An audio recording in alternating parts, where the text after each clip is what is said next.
ഹരിശരണം. എല്ലാവർക്കും നമസ്കാരം.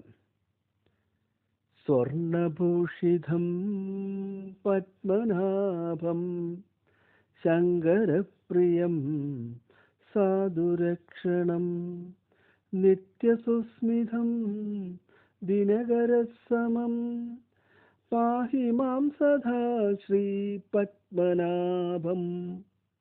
ക്ഷീരസാഗരം വാഴുമീശ്വരൻ അനന്തശയ്യനേലമരുമീശ്വരൻ. വിഷ്ണു കീർത്തനം വിശ്വകീർത്തനം വിശ്വസേവനം വിഷ്ണുസേവനം.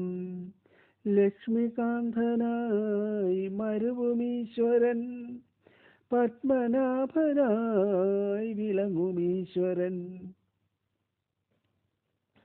കൃഷ്ണഗാഥ ആദ്യ ഭാഗം കൃഷ്ണോൽപത്തി തുടരുന്നു.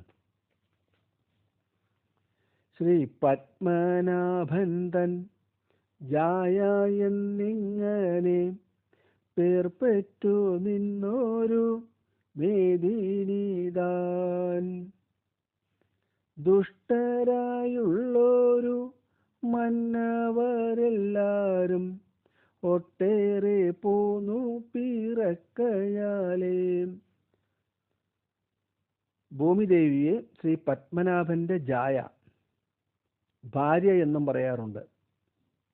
അങ്ങനെയുള്ള ആ മേദിനി ഭൂമിദേവി ഒരുപാട് ദുഷ്ടന്മാർ വന്നു പിറന്നതിനാൽ അത് ഈ അസുരന്മാർ തന്നെ മന്നവരായിട്ടാണ് വന്നിരിക്കുന്നത്.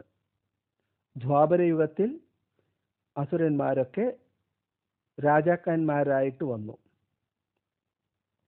അവരെയൊക്കെ താങ്ങിയിട്ട് ഒട്ടേറെ പോന്നു പിറക്കയാലേ. അന്തമില്ലാതൊരു ഭാരം കൊണ്ടേറുന്ന സന്താപം പൂണ്ടു തളർന്നു മേന്മേൽ. ധേനുവായി ചെന്നു വിരിഞ്ചനോടെല്ലാം താൻ വേദനയോതിനാൾ കാതരയായി. അങ്ങനെ ആ ഭൂമിദേവി അന്തമില്ലാത്തൊരു ഭാരം കൊണ്ട് ആകെ വിഷമിച്ച് ഒരു ധേനുവായി, പശുവായി, ആ പശുവിന്റെ രൂപത്തിൽ വിരിഞ്ചന്റെ ബ്രഹ്മാവിന്റെ അടുത്ത് പോയി തന്റെ സങ്കടം പറയുകയാണ്. ഇവിടെ സൃഷ്ടി നടത്തുന്നത് ബ്രഹ്മാവാണ് എന്നാണ് സങ്കല്പം. അതുകൊണ്ട് ബ്രഹ്മാവിനോട് പറയുകയാണ്, കഷ്ടരായുള്ളൊരു ദുഷ്ടരെ സൃഷ്ടിച്ചതൊട്ടേറിപ്പോകുന്നു തമ്പുരാനേ. അങ്ങ് ദുഷ്ടന്മാരെ സൃഷ്ടിക്കുന്നത് കുറച്ച് കൂടിപ്പോകുന്നു എന്ന് എനിക്ക് തോന്നുന്നു. ഭാരത്തെ കൊണ്ടു ഞാൻ പാതാള ലോകത്തു പാരാതെ വീഴുന്നതുണ്ടു നേരെ. ഇണ്ടലെ തൂകുന്ന വൻഭാരമിങ്ങനെ ഉണ്ടായില്ലെന്നുമേ പണ്ടെനിക്കോ. ഈ ഭാരം കൊണ്ട് ഞാൻ പാതാള ലോകത്തേക്ക് പോകുന്നു എന്ന് പോലും സംശയിച്ചു പോകുന്നു. ഇങ്ങനെ ഇത്രയും ബുദ്ധിമുട്ടുള്ള ഭാരം എനിക്ക് ഇതിനു മുമ്പ് ഉണ്ടായിട്ടില്ല. കുമ്പിട്ടു നിന്നോരു കൂർമ്മവും ചെഞ്ചമ്മേ തൻപെട്ടു പോകുന്നതുണ്ടു പാർത്താൽ. ഊക്കനായി നിന്നോരു പന്നകനാഥനു ശൂർക്കാരമേറുന്നു തിന്നീനെല്ലാം. ഭൂമിയെ താങ്ങി നിർത്തുന്ന കൂർമ്മം, അങ്ങനെ ഒരു സങ്കല്പമുണ്ട്. ആ കൂർമ്മവും താഴോട്ട് പോകുന്നുണ്ടോ, ആ കൂർമ്മത്തിന് പോലും വയ്യാതായോ എന്ന് പോലും ഞാൻ പേടിക്കുന്നു. അതുപോലെ ഭൂമിയെ താങ്ങി നിർത്തുന്ന 1000 ശിരസ്സുള്ള അനന്തൻ, ആ അനന്തന് ശൂർക്കാരമേറുന്നു എന്നൊക്കെയാണ്. കാരണം ക്ഷീണം കൊണ്ട് അത്രയും ഭാരമായിട്ടാണ് എനിക്കിപ്പോൾ തോന്നുന്നത്.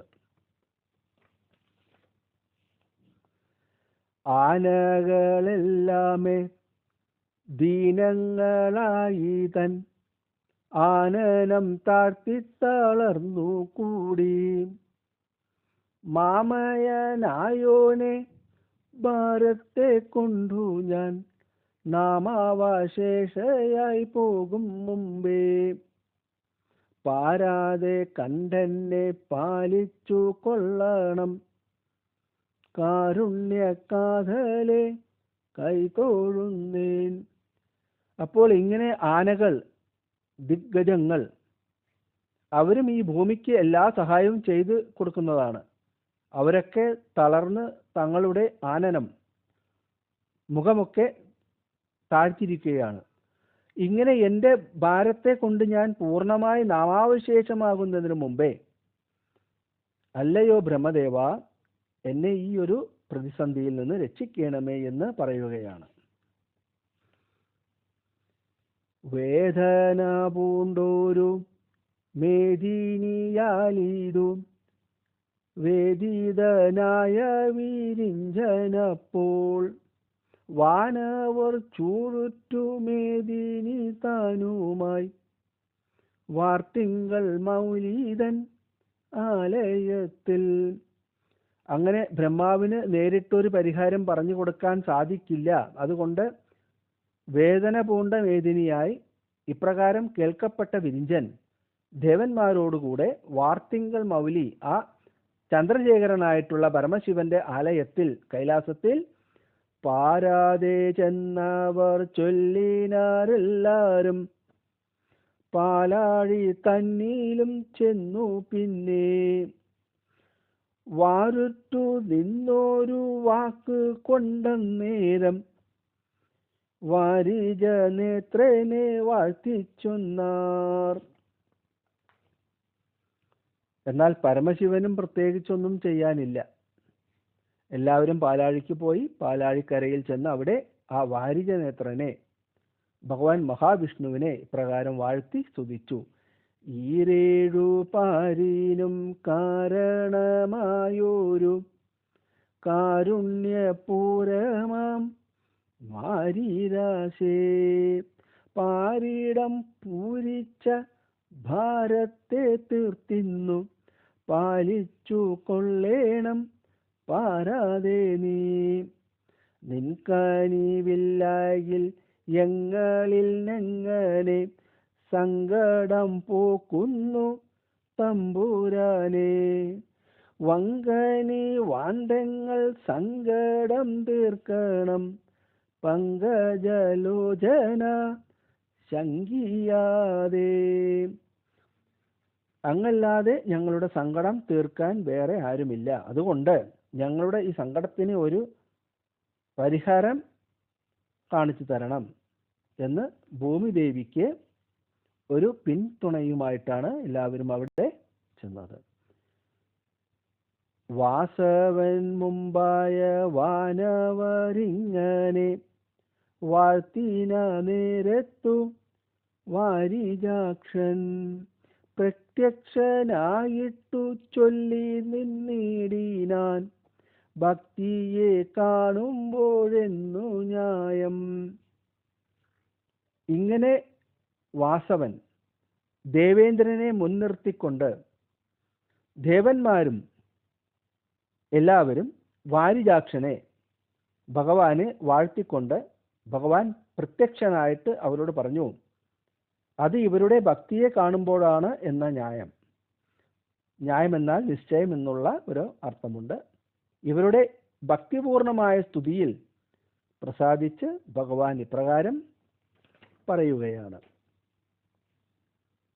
മുന്നമേ തന്നെ അറിഞ്ഞു ഞാൻ പോരുന്നു മന്നിടം ചേരുന്ന ഭാരമെല്ലാം. ഇന്നിന്നു വന്നിടും നിങ്ങളെന്നുള്ളതും എന്നുള്ളം തന്നിലുണ്ടോർച്ചയെന്നാൽ. എല്ലാം അറിയുന്നവനാണ് ഭഗവാൻ. ഭഗവാൻ പറഞ്ഞു, ഇതെല്ലാം ഞാൻ അറിഞ്ഞതാണ്. മാത്രമല്ല ഇന്ന് നിങ്ങൾ എല്ലാവരും എന്നെ തേടി വരുമെന്നും എനിക്ക് ഓർച്ച ഉണ്ടായെന്നും ഞാൻ ചിന്തിച്ചു. ഭൂഭാരം തന്നെ തളർപ്പതിനോരോരോ വ്യാപാരം ചെഞ്ചമ്മേ ചെയ്വതിനായി മനുഷ്യനായി പിറക്കുന്നതുണ്ടു ഞാൻ ആനകധുന്ദുബി സൂനുവായി. ഭൂമി ഭാരത്തെ തീർക്കാനായിട്ട് ഓരോരോ കാര്യങ്ങൾ ഞാൻ ചെയ്യാൻ പോകുന്നു. അതിന് മനുഷ്യനായി ആനക ദുന്ദുബിയുടെ സൂനുവായി വസുദേവരുടെ മകനായി ഞാൻ പിറക്കാൻ പോകുന്നു. ഇനി എനിക്ക് മൂത്തവനായി പിറന്നു നിന്നിടുമേ മൂർത്തി വിശേഷമായി ചേർത്താനന്ദൻ. വാനവരെല്ലാരും ആദരവോടങ്ങ് യാദവന്മാരായി പിറക്കെ മണ്ണിൽ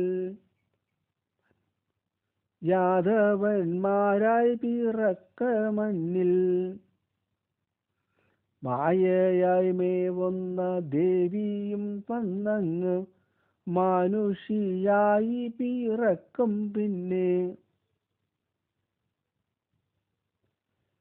മൂർത്തിവിശേഷമായ അനന്തൻ എൻ്റെ ജ്യേഷ്ഠനായി പിറക്കും. നിങ്ങൾ ദേവന്മാർ എല്ലാവരും യാദവന്മാരായി പിറക്കണം. അതുപോലെ മായാദേവിക്കും ഒരു പ്രധാനപ്പെട്ട ഒരു കാര്യം ഭൂമിയിൽ ചെയ്യാനുണ്ട്. വേണുന്ന കാര്യങ്ങൾ സാധിച്ചു കൊള്ളുവാൻ ചേണറ്റു നിന്നു തൂണപ്പതിനായി. പാരാതെ പിന്നെ ഞാൻ പാരിടം പൂരിച്ച് ഭാരത്തെ തീർത്തു തളർത്തു നന്നായി. മേദിനി തന്നൂടെ വേദന പോക്കുവാൻ ഖേദിക്ക വേണ്ടായി നിങ്ങളാരും. നിങ്ങളുടെ ഈ സങ്കടം ഞാൻ അറിഞ്ഞത് തന്നെയാണ്. അധികം വൈകാതെ ഭൂമിയിൽ വന്ന് പറക്കുന്നതാണ്. ഭൂമിയുടെ എല്ലാ സങ്കടങ്ങളും തീരുന്നതാണ്. വാനവരെല്ലാരും എന്നത് കേട്ടപ്പോൾ വാരിജ സംഭവം ധാനുമായി. മേദിനി തന്നൂടെ ഖേദത്തെ തീർത്തുടൻ മേളത്തിൽ പോയങ്ങു വിണ്ണിൽ പൂക്കാർ. അങ്ങനെ ഭഗവാന്റെ വാക്ക് കേട്ട് വളരെ ആശ്വാസം പൂണ്ട് എല്ലാവരും ദേവന്മാരൊക്കെ അവരവരുടെ സ്ഥലത്തേക്ക് മടങ്ങി. ഇനി ഭഗവാൻ പറഞ്ഞതുപോലെ യാദവന്മാരായിട്ട് ഭൂമിയിൽ അവതരിക്കണം എന്ന തയ്യാറെടുപ്പിൽ അവിടെ ഓരോരുത്തരും ഭൂമിയിൽ വന്ന് പിറന്നു. ഹരിശരണം.